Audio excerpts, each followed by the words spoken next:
जब तक इस पृथ्वी पर जगन्नाथ हैं, विश्वनाथ हैं, बागेश्वर नाथ है, तब तक कोई अनाथ नहीं है।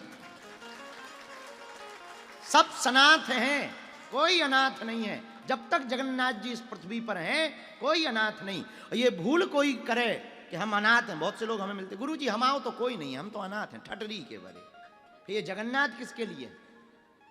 अगर तुम अनाथ हो तो जगन्नाथ किसके लिए? इनके नाम में ही नाथ लगा है। ये सबके नाथ हैं, जिनका कोई नहीं, उनके श्री जगन्नाथ महाप्रभु जी हैं। ये सबको सनाथ करने के लिए बैठे। तो हम पर देखो कि हम आप पर कितनी करुणा है। हम सब 5 दिन उनकी ही छत्र छाया में। एक बात और बोले, संत और ग्रंथ दोनों ही भगवान तक पहुंचाने के रास्ता है। संत और ग्रंथ दोनों ही भगवान तक पहुंचाने के रास्ता है। भगवत भक्ति का सर्वोत्तम उपाय कोई हमसे पूछे कि भगवान की भक्ति कैसे प्राप्त की जा सकती, तो भगवान की भक्ति का सर्वोत्तम उपाय एक ही है, या तो संत की शरणागति ले लो या सदग्रंथ की शरणागति ले लो। सदग्रंथ की शरणागति से संत की प्राप्ति होगी, और संत की प्राप्ति से हनुमंत की प्राप्ति होगी, और हनुमंत की प्राप्ति से श्री रघुनंदन श्री भगवंत की प्राप्ति होगी। ये रास्ता है। आहा, तो धन्य है श्री जगन्नाथ महाप्रभु। एक बात और बोले, बुरा ना मानना,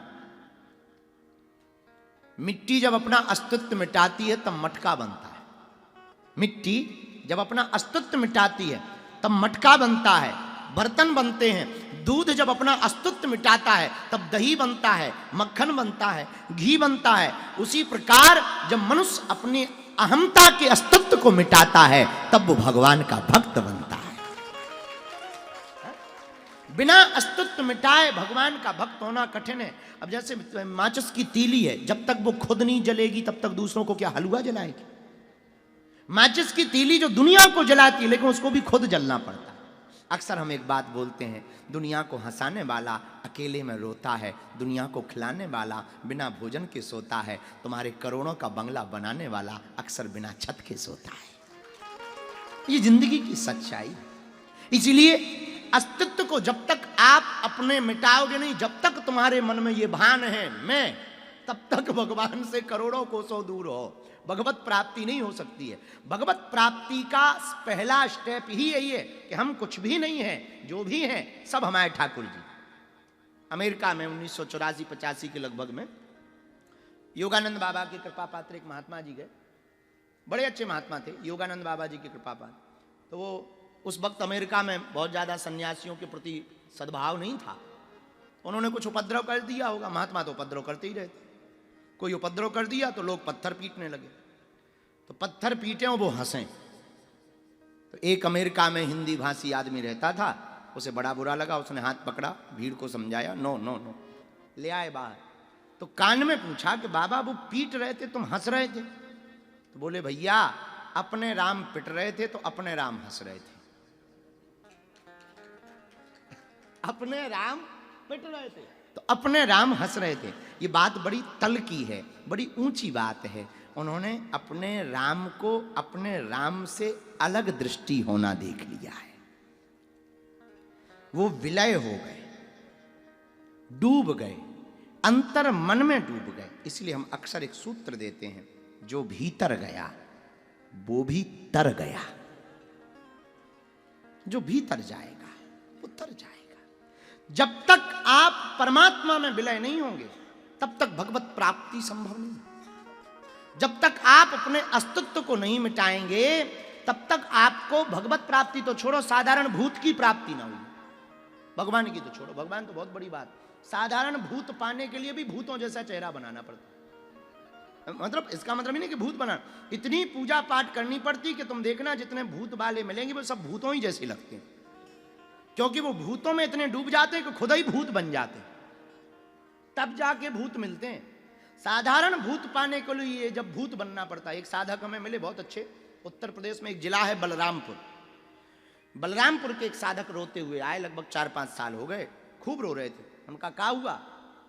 उनके पास में यक्षिणी थी और वो स्त्री बनकर रोज रात को आती थी। तो जब इनने साधना करी तब तो इन्हें बड़ा मजा आया।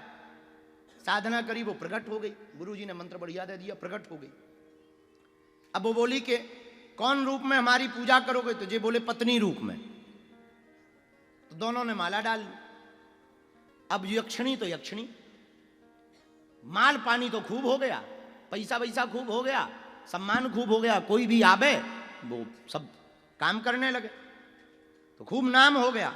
लेकिन लफड़े में फंस गए। रोज रात को वो आवे और सुबह गायब हो जावे। अब घरवाली बनाइए तो यक्षिणी का ये स्वभाव था कि वो उसी रूप में रहती थी। अब शरीर ही है, अब उनका तो विचित्र स्वरूप है, यक्षिणियों का तो शरीर अलग टाइप का होता है, जैसा रूप कहे वो वैसा बना लेगा। लेकिन रोज रात को आवे। धीरे धीरे ये कमजोर पड़ गए। अब कहां तक ये दवा खावे, कहां तक ये मोटापा की दवाइयां खावे। खूब तेज वीर्य क्षरण हुआ, कमजोर पड़ गए, हैरान हो गए। अच्छा वह रात को भरावे, दिन में गायब हो जावे। कपड़ा को धोवे, बच्चे होंगे नहीं। अब बड़े टेंशन में, अब भगा सकत नहीं, भगाओ तो वो घिटकी पकड़े रोज कि बा जिस दिन पहले दिन आए थे माला क्यों डाली, हम ऐसे थोड़ी आए, बुलाए भय आए। तो रोते भय हमारे पास आए, बोले हम तो बड़े हैरान हैं। हमका का भयो? बोले ऐसी ऐसी बात है। हमने कहा हम भाई गुरुजी से बात करेंगे, सन्यासी बाबा से, 2-3 दिन रुको। 7-8 दिन बाद हम फिर मिले उन्हें।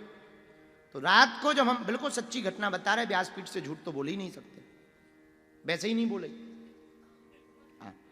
अब तो और कोई बात ही नहीं। रात को 7-8 दिन बाद महाराज जी हम मिले तो एक स्टूल डलवाया उसने और वो आके बैठ गई हमारे सामने, लाल कपड़ा पहन, बिल्कुल सच्ची बात बता रहे, लाल कपड़ा पहन के बैठ गई और बोले सुनो महाराज तुम ज्यादा ये नौटंकी ना करना, टांग मत अड़ाना हमारे में। ऐसे ही बोली। हम कहे हे महाराज, हे देवी का भयो? बोले देवी ये भी छोड़ो, हम इसकी घरवाली हैं और हम ऐसे थोड़ी आए, इसने बुलायो है हमको, सो हम आए, हम नहीं छोड़ेंगे। महाराज इतना हैरान होगा वो आदमी, जीनो बेकार होगा। काऊ देख नहीं सकत, कोई दूसरी स्त्री को देख नहीं सकत, माता जी के पास नहीं रह सकत, जिंदगी दुश्वार हो गई, पैसा ही उसे काटने लगा, नरक बन गई जिंदगी।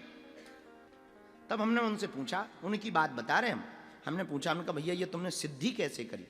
बोले गुरुजी सिद्धि पावे के लाने हमने 17 साल लगाए।